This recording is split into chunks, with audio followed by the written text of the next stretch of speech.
So hello everybody, welcome back on our YouTube channel Nimbus Learning powered by Engineers Academy। Dear students, आप सबका स्वागत है हमारे YouTube channel में।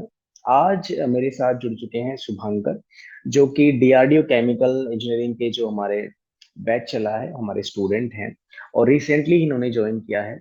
आज बेसिकली हम डिस्कशन करने वाले हैं इस बारे में कि जैसे कि आपको पता है डीआरडीओ का जो एग्जाम होने वाला है आपका एसटी पोजीशन पे सितंबर के अंडर में, उसमें दो टायर होने वाले हैं और यू कैन से कि दो पेपर है, सीबीटी वन और CBT two. CBT one purely non technical है और एक क्वालिफाइंग पेपर है। इसके अंदर अगर आप सीबीटी वन में क्वालिफाई करते हैं तभी आप सीबीटी टू दे पाएंगे। परंतु सीबीटी वन के जो मार्क्स हैं वो बिल्कुल भी ऐड नहीं होने वाले हैं फाइनल मेरिट लिस्ट में। तो आप क्वालिफाई करेंगे सीबीटी वन और फिर सीबीटी टू में जाएंगे। सीबीटी टू आपका प्योरली टेक्निकल होगा, डिप्लोमा आपकी एसेंशियल क्वालिफिकेशन है तो डिप्लोमा बेस्ड क्वेश्चंस आएंगे आपके और वहां से आपकी प्योर मेरिट लिस्ट बनेगी और आपका फाइनल सिलेक्शन होगा वहां पे। सो आज बेसिकली डिस्कशन जो है ये उन स्टूडेंट्स के लिए है जिनके दिमाग में है कि सीबीटी वन की पहले मैं तैयारी कर लेता हूँ, उसके बाद में सीबीटी टू लूँ, सीबीटी टू की अभी से तैयारी करूँ कि नहीं करूँ, और क्या अभी मैं तैयारी कर लूँ सीबीटी टू की, और अगर मैं सीबीटी वन ही क्वालिफाई नहीं कर पाया तो फिर मेरा सीबीटी टू प्रिपेयर करने का क्या फायदा है। ऐसे बहुत सारे सवाल जो हैं बहुत सारे स्टूडेंट्स के दिमाग में, काफी सारे कॉल्स मेल्स और जैसे स्टूडेंट से बात हुई, इनफैक्ट जो हमारे साथ प्रिपेयर भी कर रहे हैं स्टूडेंट्स उनके दिमाग में भी ये जो सवाल है। तो आज शुभंकर के साथ मैं डिस्कस करूंगा कि एज अ स्टूडेंट क्या जी फीलिंग है जी। आपकी। तो शुभंकर, थैंक यू सो मच मेरे साथ जुड़ने के लिए सबसे पहले। Thank you sir. ये सबसे बहुत बड़ा पहले आप ये, प्रिविलेज है कि मैं आप। Pleasure is all mine, pleasure is all mine Shubhankar. आप सबसे पहले तो जी। ये पूछना चाहूंगा कि आपने डिप्लोमा कब किया है। डिप्लोमा मेरा 2017 में खत्म हुआ। ठीक है, उसके बाद अभी आप वर्किंग है बेसिकली, अभी आप किसी कंपनी में काम कर रहे हैं, प्राइवेट सेक्टर में है फिलहाल आप। हाँ जी, मैं प्राइवेट सेक्टर में अभी जॉब कर रहा हूँ। 1.5 साल, पिछले 1.5 2 साल। Okay okay. तो शुभांकर, आप आई थिंक रिसेंटली ही हमारी जो हमारा जो बैच चल रहा है केमिकल का उसके अंदर एनरोल हुए, आई थिंक 2-3 दिन पहले की शायद बात, जहां तक जी मुझे जी ध्यान। जी, 3 दिन पहले। ठीक है। सबसे पहले मैं आपसे ये पूछना चाहूंगा कि क्या आपके दिमाग में था सीबीटी टू को ज्वाइन करने से या सीबीटी टू की प्रिपरेशन करने से पहले आपके दिमाग में क्या क्या सवाल थे। जी सर, वही बेसिक से सारे सवाल थे कि क्या करना चाहिए क्या नहीं करना चाहिए। फिर उसके बाद केमिकल इंजीनियरिंग के सब्जेक्ट्स में से जो कोर सब्जेक्ट्स वगैरह हैं, जैसे कि हम्म हीट ट्रांसफर हो गए, मास ट्रांसफर हो गए, फिर थर्मोडायनामिक्स हो गए, सीआरई हम्म अभी जो फिलहाल चल रही है, ये हम्म सारे इतने हम्म कोर हैं कि अगर मैं स्क्रीनिंग क्लियर भी कर लेता सीबीटी वन, और मेरे हम्म पास वो मैक्सिमम पकड़ लीजिए 3 महीने भी देता, तो तीन हम्म महीने में ये सारी चीजों की तैयारी, मतलब पूरी हम्म तैयारी इसको हम्म कॉम्पिटिटिव एग्जाम में क्लियर कर सकें, तो वो पॉसिबल नहीं हो सकता था। तो हम्म पहले से ही मेरी स्ट्रैटेजी तो यही थी, जब मैंने रिक्वायरमेंट्स वगैरह देखी, कि हम्म सीबीटी वन पर तो फोकस करना ही है, पर हम्म उसके बाद हम क्या कर सकते हैं कि सीबीटी टू की भी साथ साथ में चलना चाहिए, पैरेलली हम्म चलना चाहिए। तभी क्या है, अगर सीबीटी वन क्लियर कर लेंगे तो हमें आसानी रहेगी सीबीटी टू में, नहीं तो फिर प्रेशर बहुत ज्यादा आ जाएगा। मान लीजिए राइट। इन केस अगर आप सीबीटी वन क्लियर कर भी नहीं कर पा रहे हैं, तो कोई हम्म दिक्कत नहीं कि सीबीटी टू की जो तैयारी है, आगे बहुत सारे एग्जाम्स आने वाले हैं, वहां पे भी मतलब उसके यूटिलाइज हो सकते हैं। मेरे राइट दिमाग राइट में यही था। राइट जी जी। राइट। आपने मुझे लगता है दो पॉइंट पे फोकस किया है। पहला पॉइंट था कि सीबीटी वन को सीबीटी टू की तैयारी नहीं की, और सीबीटी वन में अगर क्वालिफाई भी हो गए और सीबीटी टू हम्म, की तैयारी आपने क्वालिफाई होने के बाद शुरू की तो फिर आपके जो चांसेस हैं सक्सेस होने के वो बहुत कम हो जाएंगे। बहुत कम हो तो जाएंगे, उसके बहुत बाद कम में डेफिनेटली। सिलेक्शन ऑलमोस्ट ना के बराबर है, क्योंकि जैसे हम पिछले सिनेरियोज देखें तो अपने पास में 3-3.5 महीने रहेंगे सीबीटी वन और सीबीटी टू की गैप में। और हम्म। अगर उस ड्यूरेशन में अगर हम सारे सिलेबस करना चाहेंगे तो आप ये मान लीजिए कि सिर्फ सिलेबस ही हो पाएगा बड़ी मुश्किल से, और वो भी अगर हाँ, आपकी बहुत ज्यादा क्लासेस करवा दी तो। बट तो वो है, एक इफेक्टिव वे में ऐसे नहीं हो पाएगा कि हम उससे रैंक ले आए, उससे सिलेक्शन ले आए। सिलेक्शन हो जाए बराबर। राइट। और दूसरा मुद्दा ये था कि चलो कोई बात नहीं, सीबीटी वन तो सबके लिए बराबर ही है, नॉन टेक पोर्शन है, कोई नहीं पढ़ता, सबके लिए बराबर लेवल है। और सीबीटी वन पे फोकस तो जरूर करना ही है, बट अगर सीबीटी टू में मान लो सीबीटी वन में क्वालिफाई नहीं कर पाए, तो ये प्रिपरेशन आपके आने वाले जितने भी पीएसयूज के एग्जाम है, वाइजेग है, आईओसीएल है, एनएफएल है, कोल है, जितने भी एग्जाम है जिनके अंदर डिप्लोमा की एचयूआरएल है, बहुत सारी पीएसयूज है हाँ, जिनके अंदर डिप्लोमा केमिकल इंजीनियरिंग की वैकेंसी निकलती है, उसमें डेफिनेटली काम आएगा। डेफिनेटली काम आएंगे। क्योंकि कोई सिलेबस तो डिफरेंट है नहीं, वो तो हम्म, सारे के सारे सिलेबस एक ही है। राइट, सो ये बात है, सही है। तो फिर अब स्टूडेंट्स के दिमाग में ऐसा सवाल पैदा होना आई थिंक नेचुरल बात है कि यार क्या करे क्या नहीं करे। जी सर, स्टार्टिंग पे तो सारे कंफ्यूज होते ही हैं।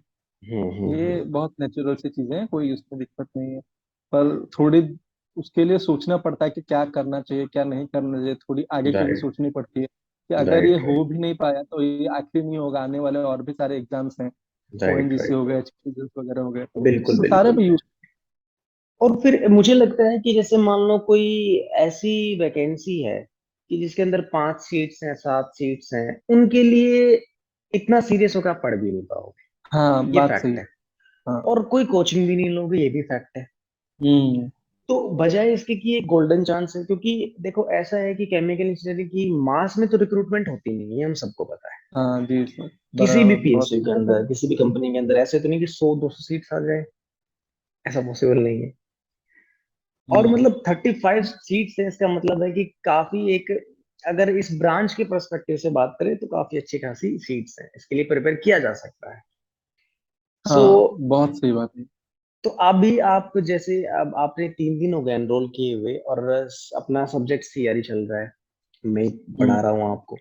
तो अभी हाँ, आपको क्लास के ड्यूरेशन में क्या लग रहा है, अभी कैसा लग रहा है, बहुत और कुछ कॉन्फिडेंस आ रहा है, कुछ नया बहुत सीखने को बहुत मिल रहा है बहुत क्या क्या कुछ? बहुत पहली बात तो ये सर कि केमिकल इंजीनियरिंग डिप्लोमा के लिए इतने मेहनत कर रहे हैं सर आप। और हम्म आप जिस वे से पढ़ाते हैं बहुत ही अच्छा लगा सर। मैंने हम्म, आपकी वीडियोस पहले देखी हुई थी, और फिर उस दिन यूट्यूब पे जो लाइव आया है अच्छा। वो वाली वीडियो के बाद, हाँ, वो वाली हम्म वीडियो देखी और देख के हम्म मैंने एनरोल किया। और बहुत मतलब कॉन्फिडेंस अलग लेवल पे आता है सर। भरोसा आ हम्म जाता है कि हाँ चलिए, हमारे लिए भी कोई कर रहे हैं, ये कर रहे हैं, हमसे निकल निकल जाएगा। क्योंकि हम्म हमारे वक्त पे जो डिप्लोमा मैंने गवर्नमेंट कॉलेज से किया हुआ था, तो हम्म इतनी सही तरीके से तो हमें पढ़ाया नहीं गया था उस वक्त भी, जितने सही तरीके से अभी पढ़ा रहे हैं। हालांकि सब हम्म, बेसिक्स ही हैं, लेकिन बिल्कुल। फिर भी एक हिम्मत आ जाती है। हम्म। बहुत बहुत बहुत मतलब अच्छा सराहनीय प्रयास है सर आपका। और हम चाहते हैं हम्म कि ये ज्यादा से ज्यादा लोग इसके फायदे में आए। शुभांकर, जैसे निम्बस लर्निंग आपने देखा होगा कि हम मतलब काफी काफी सब्सक्राइबर हैं, काफी स्टूडेंट जुड़े हुए हैं हमारे पास में। और जो ब्रांचेस हैं जैसे कि सिविल है, मैकेनिकल, इलेक्ट्रिकल, इसी जितनी भी सारी ब्रांचेस हैं उसके स्टूडेंट्स जुड़े रहते हैं, और आप हर एक दिन का कम से कम 5 to 6 आप मान लीजिए मिनिमम फ्रीक्वेंसी है उन स्टूडेंट्स के लिए एक्टिविटीज की, जी। जो कि स्टूडेंट्स फ्री ऑफ कॉस्ट अपना एंजॉय करते हैं। और ये मेरा इनिशिएटिव सिर्फ और सिर्फ केमिकल इंजीनियरिंग स्टूडेंट्स के लिए इसलिए था क्योंकि एक डिप्लोमा केमिकल इंजीनियरिंग स्टूडेंट्स के लिए ऐसा कोई प्लेटफॉर्म नहीं है, एक डेडिकेटेड प्लेटफॉर्म नहीं है हाँ, जहाँ पे उनके लिए कुछ एक्टिविटी चलें या ये कुछ सही बात कोर्स है। चलें, प्रिपरेशन कैसे करें, कहाँ जाएं, बेसिकली क्या क्या। गेट का ऑप्शन सबको पता है, गेट करना है, गेट के बाद हाँ, पीएसयू है, सबको पता है। बट डिप्लोमा के लिए क्या स्कोप है, कैसे तैयारी की जाए, ये सारे के सारे जो चीजें हैं, किसी प्लेटफॉर्म पे आई थिंक मेरी नॉलेज में नहीं है ऐसा कोई प्लेटफॉर्म जो नहीं डेडिकेटेड नहीं काम नहीं करता सर, हो। नहीं, ऐसे ऐसी बात नहीं। सही तो बात है। बिल्कुल, तो इसी इनिशिएटिव को लेते हुए मैं एक छोटी सी कोशिश है निम्बस लर्निंग की तरफ से कि डेडिकेटली केमिकल इंजीनियरिंग स्टूडेंट्स के लिए कुछ किया जाए, बट उसके लिए स्टूडेंट्स का सपोर्ट बहुत एक इम्पोर्टेंट है यार। जी जी। क्योंकि 2, 5, 7, 8 बच्चों के लिए क्या हम एक्टिविटीज करेंगे, बट अगर एक स्टूडेंट, एक नंबर ऑफ ऑडियंस अगर जुड़ती है, तो यूट्यूब पे फ्री ऑफ कॉस्ट एक्टिविटी करने में भी कोई दिक्कत वाली बात नहीं है, अगर एक नंबर ऑफ स्टूडेंट्स के पास में एक हो रहा है कुछ, उनका हम्म। कुछ पॉजिटिव हम कंट्रीब्यूशन दे पा रहे हैं, तो उसके अंदर भी हमारी तरफ से कोई हर्ज वाली बात नहीं है। इतनी बड़ी फैमिली है निम्बस लर्निंग यूट्यूब चैनल की, तो हम चाहते हैं कि आप वाली केमिकल इंजीनियरिंग कम्युनिटी भी उसके साथ में ऐड अप हो। ठीक बिल्कुल। है। सो अभी अपना स्ट्रेटेजी यही रहेगा। जैसे जो भी देख रहे हैं, जो स्टूडेंट सेल्फ स्टडी कर रहे हैं उनके लिए भी वीडियो है, और जो इधर उधर से आप हम्म। प्रिपेयर कर रहे हैं उनके लिए भी है, और जो हमारे साथ बहुत सारे स्टूडेंट्स ऐप पे जुड़े हुए हैं उनके लिए भी है, कि हमारा टारगेट रहेगा कि सीबीटी वन तक हम ऑलमोस्ट 40 to 50% सिलेबस कर चुके होंगे टेक्निकल का। और पैरेलली आप अपना सीबीटी 1 का अच्छे से तैयारी कर ही रहे होंगे। हम्म। एक बार क्वालिफाई होने के बाद में हम सीबीटी 1 और सीबीटी 2 गैप में ऐसा हम क्लासेस ऐसी बढ़ाएंगे, ऐसी फ्रीक्वेंसी रखेंगे कि हम जो बचा हुआ 40 to 50% आपका सिलेबस है वो खत्म हो जाए टेक्निकल का, ताकि हमारे पास में रिवीजन का टाइम बचे, हमारे पास में टेस्ट सीरीज लगाने का टाइम बचे, प्रैक्टिस करने का टाइम बचे। क्योंकि वन गो में सिलेबस कर लिया उसके बाद में सिलेक्शन हो पाना तो बहुत बहुत मुश्किल मुश्किल है। है। ये बात आप लिखवा लीजिए, ये बात लिखवा लीजिए। और सबसे इंटरेस्टिंग बात ये, सबसे अच्छी बात ये है कि इसके अंदर डिग्री वाले स्टूडेंट्स है ना अलाउड नहीं है, जिन्होंने प्योर डिग्री किया है जी। बीटेक, वरना वो कंपटीशन बढ़ा देते हैं। हाँ। सिर्फ जो डिप्लोमा, एसेंशियल क्वालिफिकेशन डिप्लोमा ही है, और डिप्लोमा जिन्होंने किया है वही लड़ रहे हैं। तो फाइट सिर्फ आपके लेवल पे है, और इस फाइट को कैसे लड़ना है आपके हाथ में है। आप कहीं से भी तैयारी कर रहे हो, but this is the right time CBT 2 की प्रिपरेशन करने का। बेशक आप सेल्फ स्टडी कर रहे हो, बट ये सीबीटी 2 का प्रिपेयर करने का बेस्ट टाइम है, और इस टाइम को यूटिलाइज करें, इस टाइम को जाने ना दें। सो यही था आज का discussion Shubhankar, and thank you हाँ। So much. आपने जो भी फीलिंग थी, आपने इधर उधर नहीं नहीं रिसर्च सर, किया, थैंक क्या यू। करना चाहिए क्या नहीं करना चाहिए, अब आपकी बहुत सारी experiences as a student point of view लेना मेरे लिए बहुत इंपॉर्टेंट था। इसलिए मैंने सोचा कि आज अपन एक डिस्कशन करते हैं, ताकि स्टूडेंट एंड से क्या आ रहा है वो मुझ तक पहुंचे, और उसको फिर रेक्टिफाई करते हुए चीजों को हम सोल्यूशन निकालें। जी जी। Thank you so much Shubhankar, आपने अपना टाइम निकाल के मुझे टाइम दिया, एंड डेफिनेटली जो सेशन है स्टूडेंट्स के काम आएगा। जी thank you. Okay Shubhankar, thank you so much, and मिलते हैं फिर क्लास में थोड़ी देर बाद में। Okay thank you sir. Okay guys, thank you so much. If you really like the video, please hit the like button, share the video, subscribe to our YouTube channel and press the bell icon for the latest updates. Thank you.